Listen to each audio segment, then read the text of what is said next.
share my screen here.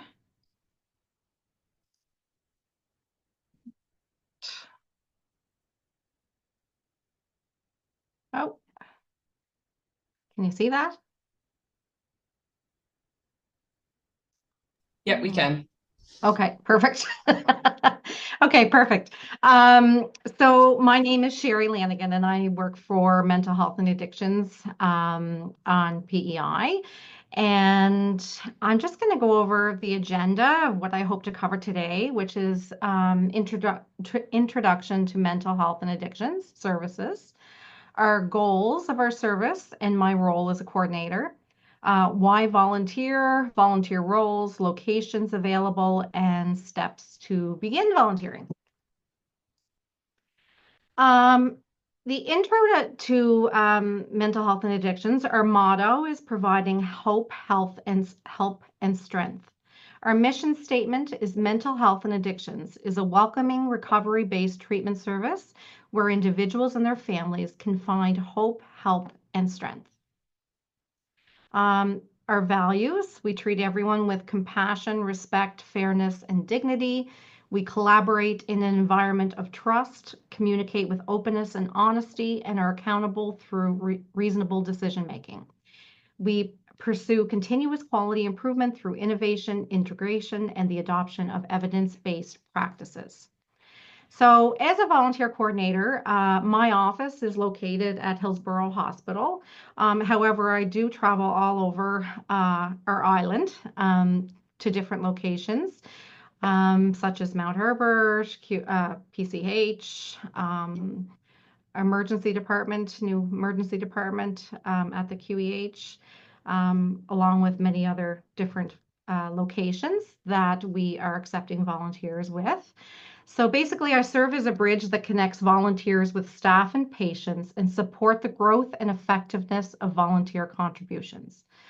It's a fairly new development in mental health and addictions, and it's growing substantially.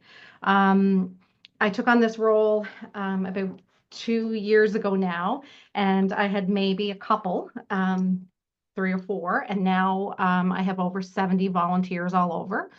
So the primary responsibilities are as follows. So I recruit, I interview, I do reference checks, provide appropriate education, continue dialogue with all the facilities across PEI, organize events for patients, staff, and volunteers, provide reference checks.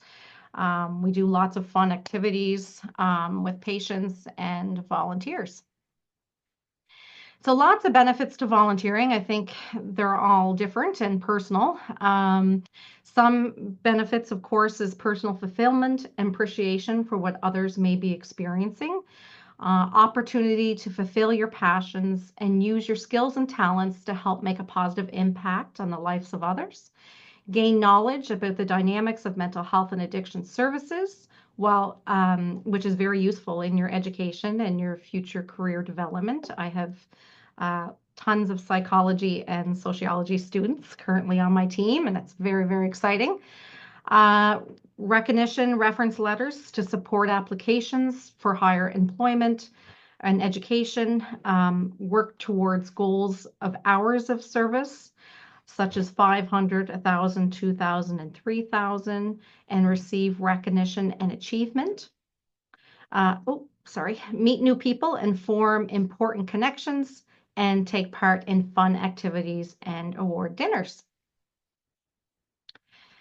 So as I had mentioned, there's many opportunities and locations for volunteers. Some of the locations is Hillsborough Hospital, which is where I am right now. And they're all acute units. So these are locked facilities. Unit 3 is an acute care psychiatric unit. Unit 5 is more geriatric unit. We have a child and youth psychiatric unit. We have a pre-discharge unit. And we have a safe and secure unit, which mostly are confined patients.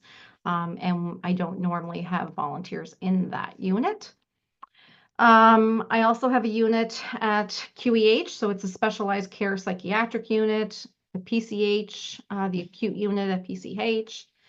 Lots of transition homes, so Lacey, Talbot, St. Eleanor's.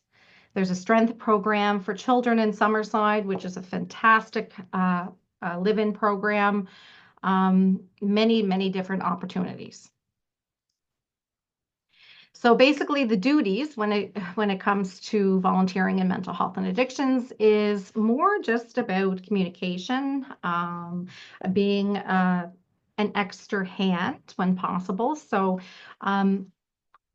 a lot of these facilities are the patients' homes, and sometimes people forget that. So when they see volunteers coming on board, they are very excited and very pleased that someone wants to spend time with them, that it really brightens their day, and it's fantastic.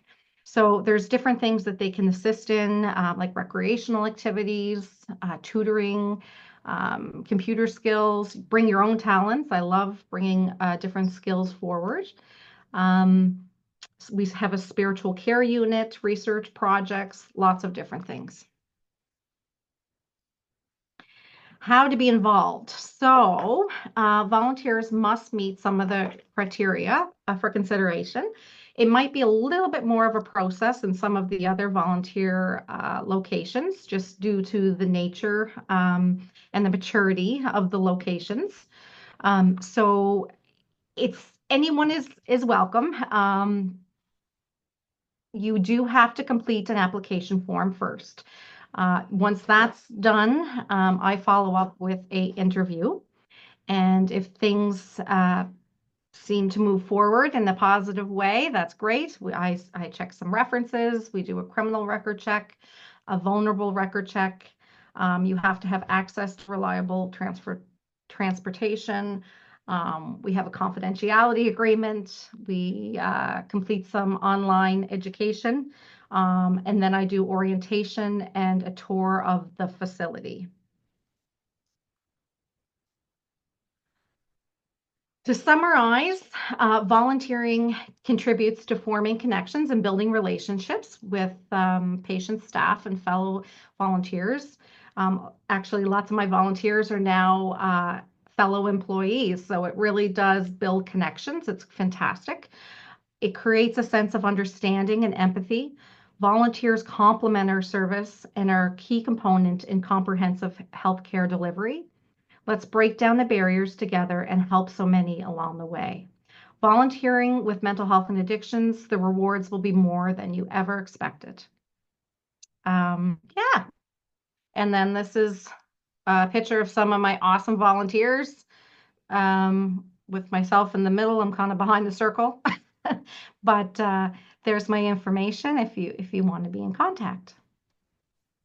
Thank you so much, Sherry. That was No great. problem. So the first question we have in the chat is, can I volunteer with my friends from Holland College, or is this only for UPEI students?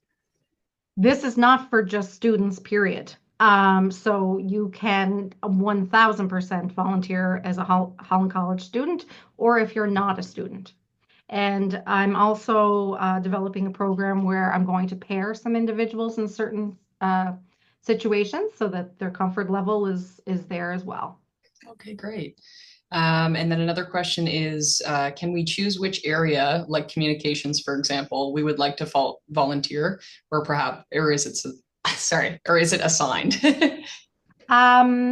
It's a collaboration decision, so I have to be comfortable in the area where you're going to volunteer. There has to be a need for a volunteer in that area, and I will do my best if you have a certain interest to definitely take that in consideration and try to put you in the proper placement.